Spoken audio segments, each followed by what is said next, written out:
Yo, what's up, everyone? It's Daniel with ReflektAudio.com. Thank you all for tuning in today. I appreciate each and every one of you.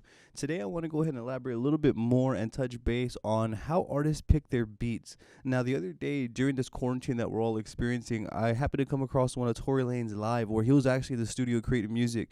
He was just there jamming out, and he comes back to the camera, and he was basically going through beats to pick one to start another song. Upon doing so, one of the viewers asks him in there something about a beat, and then he goes off and explains a little bit on how he actually picks beats. He explains his thought process behind it. I want to go ahead and let you all hear that, and then I would like to hear some of your reactions in the comments down below. If you've worked with any artists that have any expectations as well, I want to hear about different artists and what different artists want from their beats, because I know for a fact when I first started making beats, and even up until now, I have the tendency to get complex with my beats, thinking that it would be appreciated more, but it's actually the polar opposite. Better sound selection and simplicity is key when it comes to sending artists these beats, and I'm figuring that out now. So without further ado, I want to go ahead and let Tory Lanez speak here, and then we'll go ahead and jump back into your thoughts on this. For some reason, the world saying the second beat was fire. What was the second beat? I'll play that right now.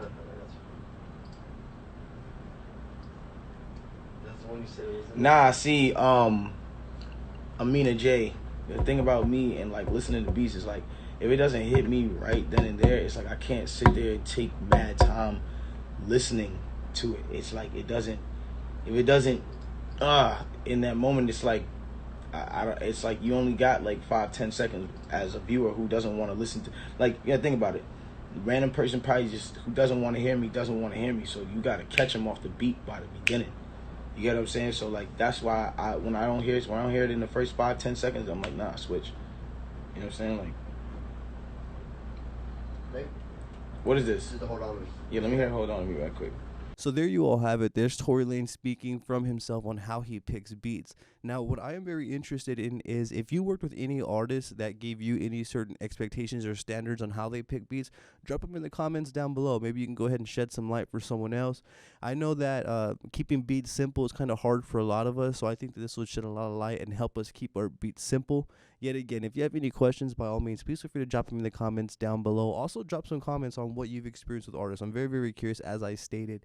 Be sure to give me a follow on Facebook, Instagram, and Twitter, as I would genuinely appreciate that as well.